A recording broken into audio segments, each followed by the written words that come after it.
to share something with you. That might put me in a very negative light, yeah. Relationships are not my forte. See if someone grabbed up my wife or something completely different ballgame. I'll walk away from here, and this has been like a therapy session.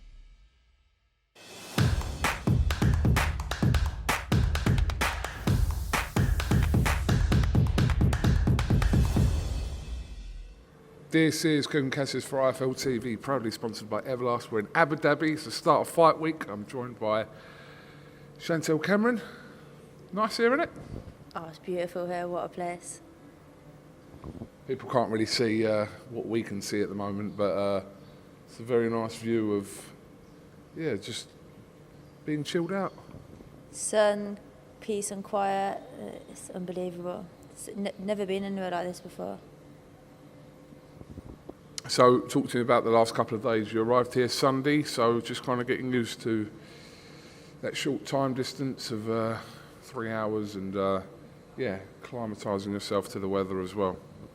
I love the heat anyway, so it's quite easy for me. But obviously it's just being a bit smart and a bit careful in the heat, because obviously you don't want to be sunburnt or heat stroke or anything. So yesterday we had a chill day. We actually went to Dubai because I thought I'd make the most before everything starts going crazy. So I went to Dubai, and today we've just been hanging about with the pool and mooching about, really.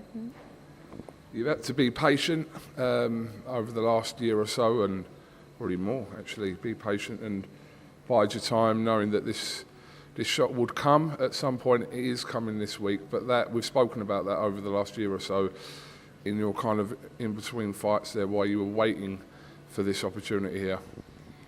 In all honesty, I never thought the opportunity was going to come. It was always like so close, but yet so far.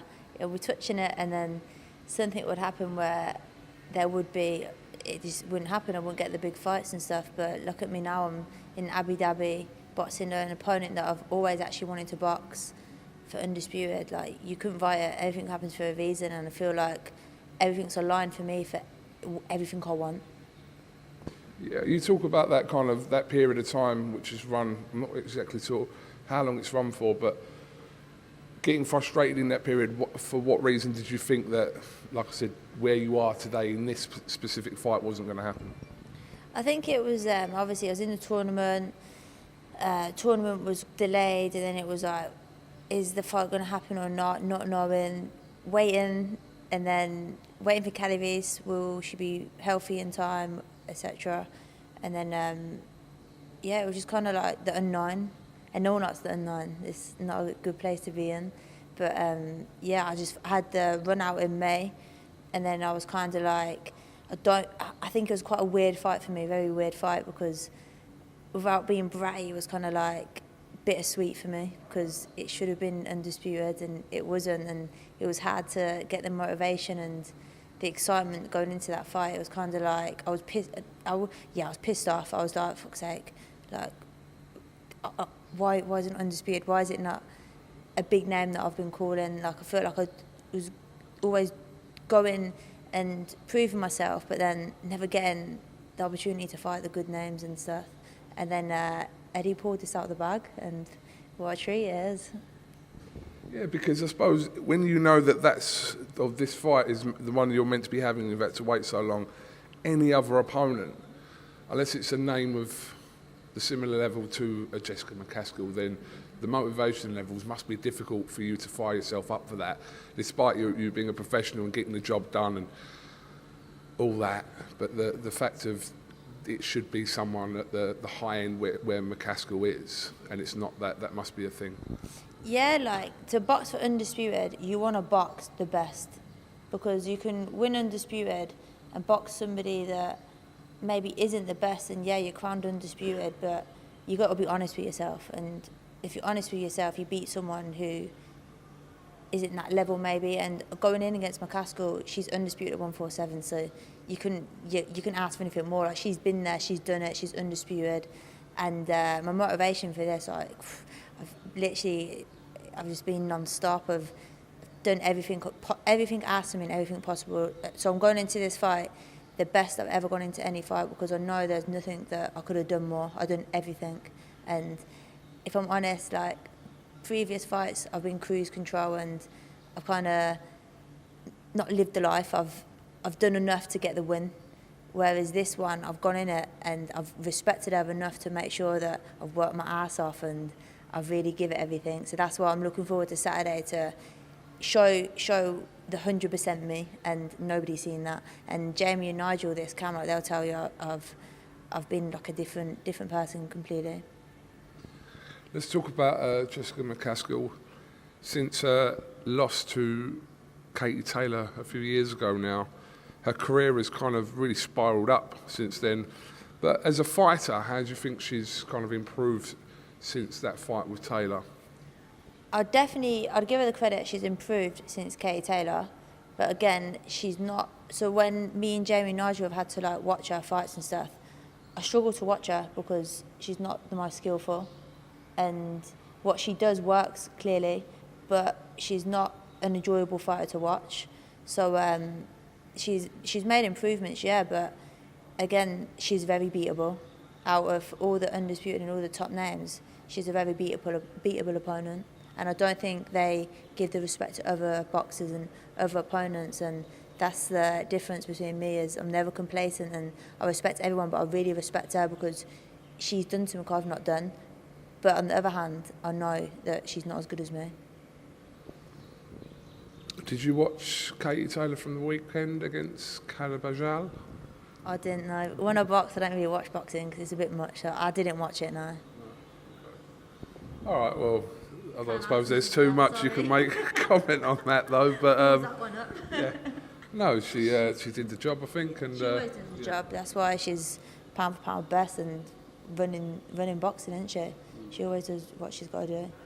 Obviously, I'm not going to go too much into this. We know you've got the biggest fight of your career that looms on Saturday here in Abu Dhabi, but the KatieTYLER question's always going to come up for you, and I'm assuming you don't really want that to go away. It's not ideal this week because you've got the job in hand with McCASKILL, but I'm assuming that that's always going to be there, that kind of for you with Taylor. Yeah, I think one thing I want to say on that is I think it looks as if I'm the one chasing KatieTYLER. Obviously, everybody in women's boxing around that way wants to fight KatieTYLER, but it's always asked of me, and then the people say that I'm desperate for the fight, I'm chasing it, blah, blah. It's just since I turned professional, it's always been there. So it's always been, for me, the question of KatieTYLER. And I've said I'd fight anyone, and obviously I'd love to fight KatieTYLER. Who wouldn't? She's pound for pound best. It's an opportunity to become undisputed in another weight division, and you get paid very well. So who doesn't want that fight? But yeah, I'd love that fight. But if it happens, it happens. If it don't, it don't. I'm at the point in my career now where there's been that much of a roller coaster. I'm just chilled out with it now. Just what will be, and other than that, I just ride it out. When you look over the last sort of few years and just look how patient you've had to be, I'm sure you wouldn't have chosen to be patient like that. You would have had these kind of fights beforehand, but you've had to be patient, and it seems like you've been around for ages as well, and you probably haven't been around for that long, but it just seems like that's kind of the path that you've taken. But all roads for you lead to this weekend here in Abu Dhabi against McCASKILL. I feel like I've been here for ages as well. Bloody hell, when I'm going to get a shot. But yeah, here I am now, and yeah, what an opportunity. And you know what? It's one of them things whereas when I'm going to become undisputed champion, I see myself winning Saturday and becoming undisputed champion. And I tell you what, it'll be the best thing ever because it's going to be the feeling that I've done it the hard way. And I've done it through everything. So for me, it's going to be like a nice feeling to know that I've been given no handouts. Just finally, you're victorious here at the Etihad Arena. What will that do for your career? Not sure what I'll do for my career. Hopefully my career will rocket off, but I think for me, Jamie and Nigel, like, we did it. So more like obviously thinking about my career and stuff, but I think just on a personal level, it's like we all did it. Like we put the piece of the puzzle together. Not long to find out. So just to timestamp this is Tuesday afternoon. Yeah, there's a lot of stuff that you're going to be pulled through this week with media obligations, so I suppose you're used to that anyway. Yeah, just run on Saturday night. Chantelle, thank you very much for talking to IFL TV. Have you got anything else you'd like to add? No. Okay. Thanks all my sponsors for supporting me, and obviously I'm living the dream out here, and I wouldn't be a full-time boxer if it weren't for full-time sponsors. So for my sponsors, thank you so much, and the followers and everyone, just thank you for supporting, and I hope I make everyone proud. And Jamie, Nige, like, just so grateful they gave me the other shot in my career for like 3-4 years ago, taking me on. Wouldn't be in this position either. So things like that you got to be grateful for. Like if it weren't for them like speaking to me and getting me out of a sticky situation, this wouldn't be happening either. So all looking back to that, it's like, yeah, just so grateful for them. I knew there was something. I knew there was something when I said, have you got anything to add? All right, Chantelle, best of luck, and yeah, I'm sure we'll talk to you again soon this week, and yeah, just go and do your thing. Thank you.